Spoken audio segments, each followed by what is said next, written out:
हम लोग एक पहली बात तो ये बता दूं कि उनका जो विकास है वो भारत जो राज्य सरकार ने बजट में 100 करोड़ रुपए का प्रोविजन किया है वो कि भारत सरकार और राज्य सरकार की अन्य योजनाओं के साथ कन्वर्जेंस करना, सांसद विधायक निधि के साथ उसका कन्वर्जेंस करना, जो वहाँ के स्थानीय लोग जो अपनी मातृभूमि में कुछ योगदान देना चाहते हैं उसके साथ कन्वर्जेंस करना। तो इस प्रकार कन्वर्जेंस करके हम उन 100 निकायों को बहुत तेजी से विकास करना चाहते हैं। साथ ही उनमें आपस में एक दूसरे से सीखने का, एक दूसरे को सपोर्ट करने का, कोलैबोरेशन का भी 3C वाली भावना, और अंतिम की कंपटीशन की भी, आपस में उनको कंपटीशन भी कराया जाएगा। ये जो योजना है ये 2026 तक हम इनको इन 100 नगर निकायों पे काम करेंगे। मतलब कि आने वाले 3 साल हम इन नगर निकायों के ऊपर फोकस करेंगे। उसके बाद इनके अलावा हम अगले 100 आकांक्षी नगर निकाय लेंगे। इस प्रकार ये निरंतर प्रक्रिया चलती रहेगी। इनके अनुश्रवण के लिए, इनके फॉलोअप के लिए हमने डैशबोर्ड हम बनाएंगे जिसमें 32 पैरामीटर्स पर इनका हम मॉनिटरिंग करेंगे।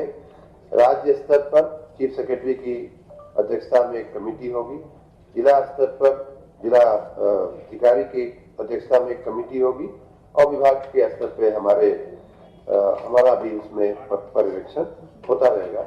एक और खास बात इस योजना की ये है कि हम 100 नौजवान टैलेंटेड लड़कों लड़कियों को हम लोग सीएम फेलो के रूप में नियुक्त करके और उन्हें हम इन 100 नगर निकायों के देखरेख के लिए लगाएंगे, जिससे कि वो किसी से शरण में आए बिना इंडिपेंडेंट होकर के सरकार को रिपोर्टिंग भी करें और वहां उनके टैलेंट का योगदान भी हो।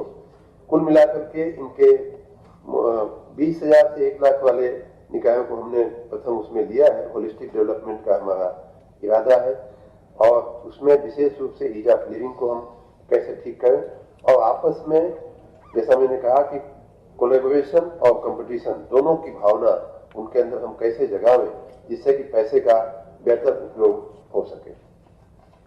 ये दो प्रस्ताव।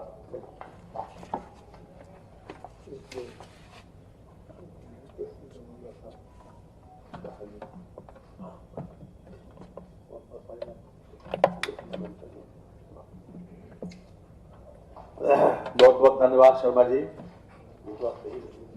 हाँ ले लें बैठ जा भैया।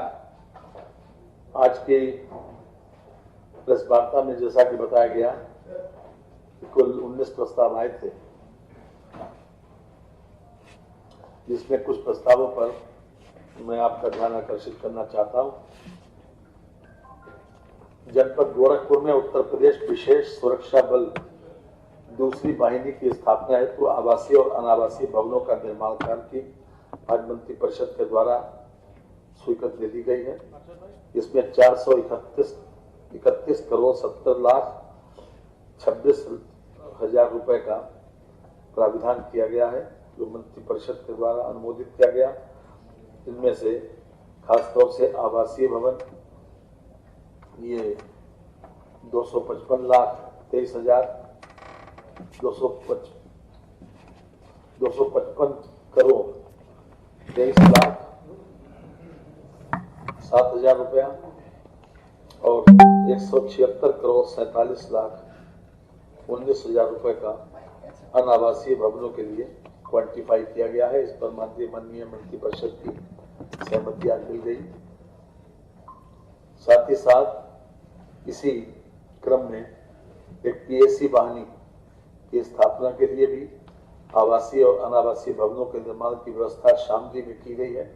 वहां 58 एकड़ जमीन पर 378 करोड़ 8 लाख 89 हजार रुपए की लागत से इनके लिए भी आवासीय और अनावासीय भवन बनेंगे, जिसमें से आवासीय भवनों के लिए 244 करोड़ 48 लाख 82 हजार रुपया तथा अनावासीय भवनों के लिए 133 करोड़ 60 लाख 7 हजार रुपए की व्यवस्था की गई है। मंत्री परिषद के द्वारा इसका अनुमोदन आज दिया गया है। इसके साथ ही आज एक बहुत बड़ा निर्णय आज उत्तर प्रदेश की मंत्री परिषद ने माननीय योगी जी के अध्यक्षता में जो लिया गया। बुंदेलखंड औद्योगिक विकास प्राधिकरण के गठन का संबंध में आप सब जानते हैं कि 1976 में नोएडा का गठन हुआ था और उसमें टाउनशिप भी विकसित किए जाने की बात कही गई थी। तो उसी तर्ज पर बुंदेलखंड मुख्यमंत्री औद्योगिक क्षेत्र विस्तारीकरण एवं नए औद्योगिक क्षेत्र प्रोत्साहन योजना के अंतर्गत इसका शुभारंभ हो गया है। ये झांसी में बुंदेलखंड औद्योगिक विकास प्राधिकरण द्वारा ये डेवलप किया जाएगा। अभी तक 47 वर्षों के बाद ये पहला मौका ऐसा है जब इस प्रकार का कोई इंडस्ट्रियल डेवलपमेंट प्राधिकरण बन रहा है। इसमें 33 राजस्व गांव को 35,000 एकड़ जमीन ली जा रही है, जिसकी कीमत लगभग 6,312 करोड़ रुपए है। इसके लिए 5,000 करोड़ रुपए की व्यवस्था पिछले वर्ष मार्च में की गई थी, यानी 22-23 में, और इस वर्ष भी इसके लिए पैसे की व्यवस्था की जा रही है। इसमें 8,000 एकड़ भूमि जो है वो ग्राम समाज की है। तो अपने आप में एक बहुत बड़ा निर्णय है। मैं समझता हूँ कि पूरा झांसी के आसपास का जितना एरिया है वो बहुत बड़े पैमाने पर इसके माध्यम से डेवलप हो जाएगा। ये टोटल 14,000 हेक्टेयर जमीन पर ये बनेगा। झांसी, जैसा कि हम जानते हैं कि रेलवे की कनेक्टिविटी का एक बहुत बड़ा सेक्टर है और ये जमीन जो है झांसी ललितपुर मार्ग पर, झांसी ग्वालियर मार्ग पर जो है वो ली जा रही है। अभी झांसी में एक नया एयरपोर्ट भी बनना प्रस्तावित है। साथ ही साथ जो हमने बुंदेलखंड एक्सप्रेस वे बनाया है, तो प्रस्तावित जो भूमि है इसमें जनपद झांसी से गुजरने वाले राष्ट्रीय राजमार्ग के माध्यम से देश के कई प्रमुख शहरों से अच्छी तरह से जुड़ी है। प्रस्तावित भूमि राष्ट्रीय राजमार्ग 27 के माध्यम से जालौन जनपद से गुजरने वाली बुंदेलखंड एक्सप्रेस वे से जोड़कर प्रदेश व देश के अन्य शहरों में बुंदेलखंड क्षेत्र से जोड़ने से औद्योगिक विकास की प्रबल संभावना है।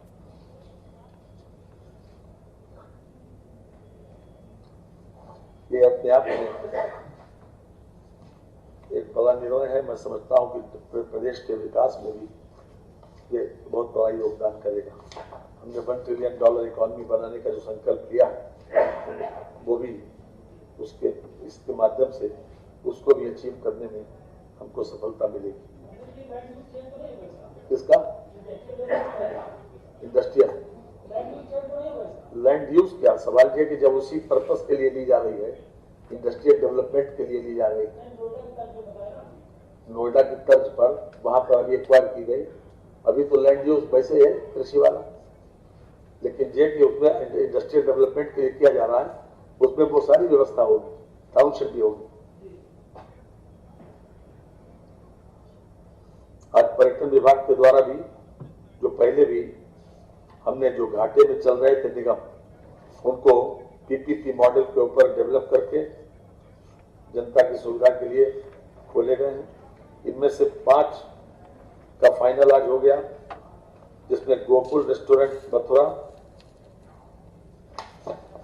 बिठूर कानपुर, नरोरा जनपद बुलंदशहर, संकिसा जनपद फर्रुखाबाद, देवबली जनपद औरैया, इन 5 की आज बिडों को मंत्रिपरिषद की सहमति मिल गई है। ये 2 साल निर्माण के लिए और 30 साल के लिए ये दिए जा रहे हैं पीपीपी मॉडल पर। इसके साथ ही उनको ये भी सुविधा प्राप्त होगी कि अगर वो चाहें तो इसको 30 साल के बाद छोड़ भी सकते हैं, या फिर 2 बार तक इसका रिन्यूअल हो सकता है, 30-30 साल के लिए 2 बार। इसके साथ ही जो 7 और हैं उनको भी आज मंत्रिपरिषद ने आगे इस बात के लिए सहमत दे दी है कि इसको भी बिड पर दिए जा सकते हैं। ये राही पर्यटक आवास गृह सोनू एटा, राही पर्यटक आवास गृह कांधला शामली, राही पर्यटक आवास गृह खुर्जा बुलंदशहर, राही पर्यटक आवास गृह मुंशीगंज अमेठी, राही पर्यटक आवास गृह देवा शरीफ बाराबंकी, राही पर्यटक आवास गृह हरगांव सीतापुर, राही पर्यटक आवास गृह पटना पश्चिम बिहार एटा, इन सातों को भी इसी तर्ज के ऊपर पीपीपी मॉडल के ऊपर डेवलप करके जनता के लिए समर्पित किए जाएंगे। इसके अतिरिक्त भी अयोध्या में भी जनपद अयोध्या में टूरिस्ट फैसिलिटेशन सेंटर, अयोध्या की आरएफक्यू की प्रकाशित की निविदा के सापेक्ष शॉर्टलिस्टेड निविदाकर्ताओं बिडर्स के मध्य जारी आरएफपी के सापेक्ष प्राप्त परीक्षाओं की समाहित करते हुए सार्वजनिक निजी सहभागिता निविदा मूल्यांकन समिति द्वारा अंतिमीकृत आरएफपी प्रपत्रों पर मंत्रिपरिषद का अनुमोदन प्राप्त किया गया है। इसके अलावा जो 7 के अलावा एक अयोध्या भी है जिसको भी इसी तर्ज के ऊपर पीपीपी मॉडल के ऊपर संचालित करने का निर्णय मंत्रिपरिषद के द्वारा लिया गया।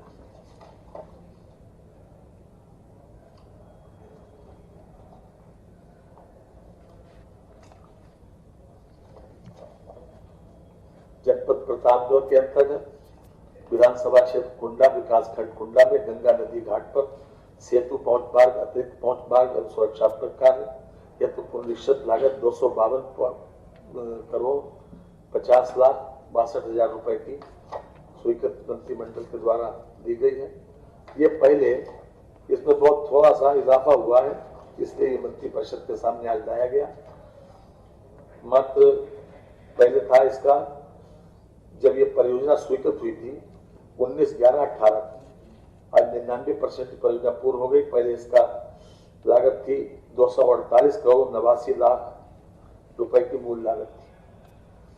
अब इसकी बढ़कर 252 करोड़ 50,62,हजार रुपए की लागत पहुंच गई। इसमें पहुंच मार्ग भी है, सुरक्षात्मक कार्य भी है। ये 99% कार्य इसका पूरा हो चुका है, जल्दी ये लोकार्पण के लिए तैयार हो जाएगा। मात्र 4 करोड़ रुपए के लगभग का इजाफा हुआ, इसलिए मंत्रिमंडल के समक्ष इसको लाया गया। जो मंडी समिति के द्वारा 1% जो छूट दी गई थी मंडी एक्ट में, पहले 2% पड़ता था।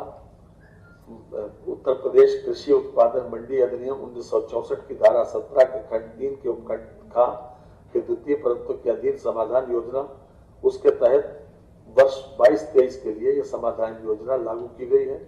इसमें विशेष रूप से छोटे उद्योगों को फायदा पहुंचाने के लिए एक समाधान योजना लागू की गई, जिसके तहत पहले जब 3 कानून कृषि के आए थे भारत सरकार के द्वारा, बाद में उनको वापस देना पड़ा था। उसके तहत जब पूरी मंडी शुल्क माफ कर दिया गया, लेकिन उत्तर प्रदेश में 2% के स्थान पर 1% मंडी शुल्क किया है। और इस 1% के माध्यम से उन लोगों को, खासतौर से कुटीर उद्योगों को, कुटीर जो उद्योग हैं जैसे जो गुड़ बनाते हैं या किसी तरीके से राब बनाते हैं या खंडसारी बनाते हैं, उनको खासतौर से इसमें फायदा मिलने वाला है। तो ऐसे लोगों को लाभ पहुंचाने के लिए 1% किया गया है और उसमें भी 1% में भी एक समाधान योजना लागू की गई ताकि उन लोगों को राहत मिल सके। इसको तत्काल प्रभाव से लागू किया जा रहा है। आगरा एयरपोर्ट पर सिविल इनक्लेव के विकास के लिए खासतौर से हमने 92 एकड़ जमीन उसका एक्सपेंशन करने के लिए ली जा रही है कि एडिशनल सिविल इनक्लेव बनाने के लिए। अभी आगरा से 4 स्थानों के लिए फ्लाइट है, भोपाल, लखनऊ, मुंबई और मंगलौर। और जैसे ही अभी तक हमारे पास जितनी जमीन है वो इतनी उसके एक्सपेंशन के लिए पर्याप्त नहीं थी। जो अभी तक असेसमेंट हुआ है वो ये है कि लगातार हमारे जो टूरिस्ट हैं आवागमन करने वाले आगरा में, वो लगातार बढ़ने की संभावना उनकी है। वर्ष 22-23 में जो यात्री का आवागमन हुआ वो 1.3 लाख रहा, जो वर्ष 2040 तक 14 लाख, 2050 तक 30 लाख होने की संभावना है। इस दृष्टि से यह महसूस किया गया कि इसका एक्सपेंशन होना जरूरी है। तो एक्सपेंशन के लिए हमने 92 एकड़ जमीन जिसकी कीमत लगभग 123 करोड़ रुपए है वो ली जा रही है। इसको मंत्रिमंडल के द्वारा आज इसमें सहमति दे दी गई। मंत्रिमंडल ने इसको अनुमोदित कर दिया इस प्रस्ताव को। इसके अतिरिक्त अभी तक पुलिस बल में आरक्षी और मुख्य आरक्षी यानी कांस्टेबल और हेड कांस्टेबल तो अभी तक साइकिल भत्ता 200 रुपए दिया जाता था, अब उसको बढ़ाकर 500 रुपए कर दिया गया।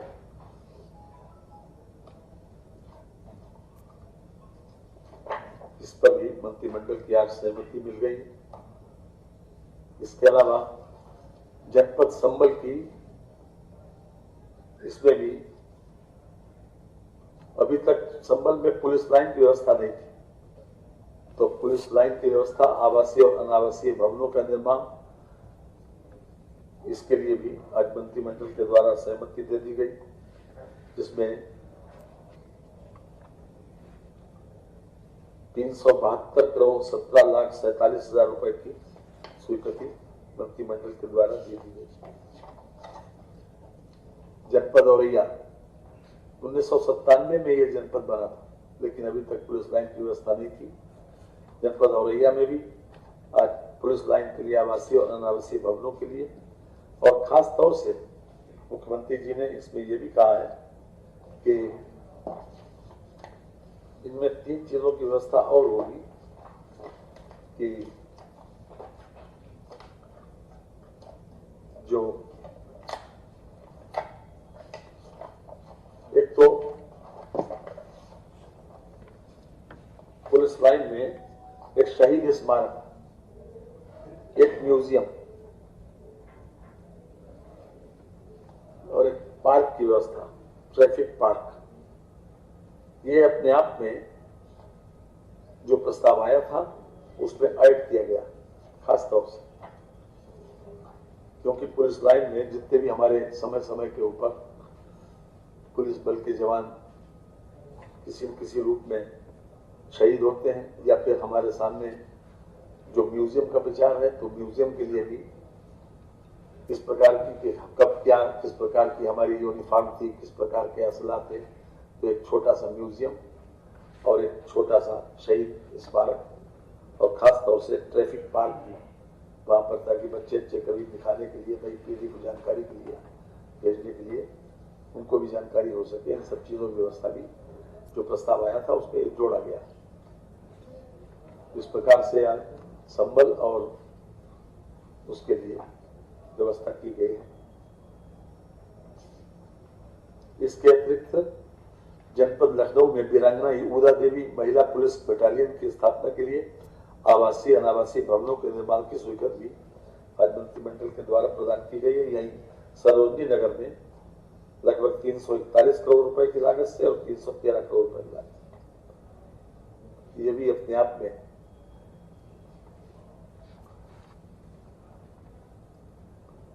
$391 करोड़, सॉरी 341 शब्दों में थोड़ा सा 9 है, 391 करोड़ 56,10,000 की व्यवस्था की गई है सरोजनी नगर।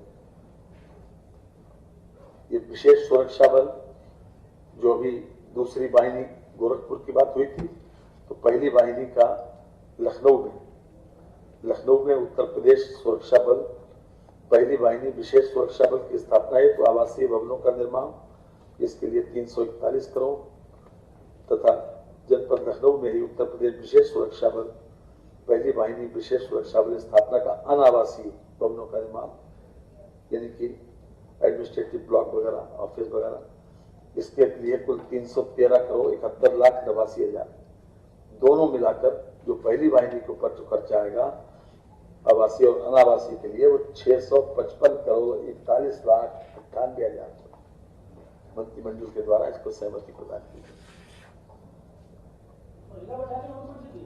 जी। महिला बटालियन तो नहीं होगी, विशेष सुरक्षा बल वर्तमान चुनौतियों का सामना करने के लिए जनपद लखनऊ की सुरक्षा व्यवस्था बढ़ाए जाने के दृष्टिगत जनपद लखनऊ में उत्तर प्रदेश विशेष सुरक्षा बल पहली वाहिनी विशेष सुरक्षा बल की स्थापना के लिए आवासीय अनावासीय भवनों का निर्माण किया जा रहा है। विशेष पहली वाहिनी विशेष सुरक्षा बल की न्याय स्थापना के लिए व्यवस्था की गई। ये लोक निर्माण विभाग द्वारा व्यवस्था करवाई गई। 655 करोड़ 41,98,000 आवासीय और अनावासीय के लिए। ठीक है। ये उन्नाव में राज्य अग्निशमन प्रशिक्षण महाविद्यालय, अभी तक इनके कोई प्रशिक्षण की व्यवस्था नहीं थी, तो उन्नाव में विशेष रूप से इनके लिए व्यवस्था की जा रही है कि 434 करोड़ 2,86,000 रुपए ये दोस्तीनगर जनपद उन्नाव में कुल 67.32 एकड़ भूमि पर ये अग्निशमन प्रशिक्षण महाविद्यालय का निर्माण होने जा रहा है। इसके लिए मंत्रिमंडल के द्वारा आज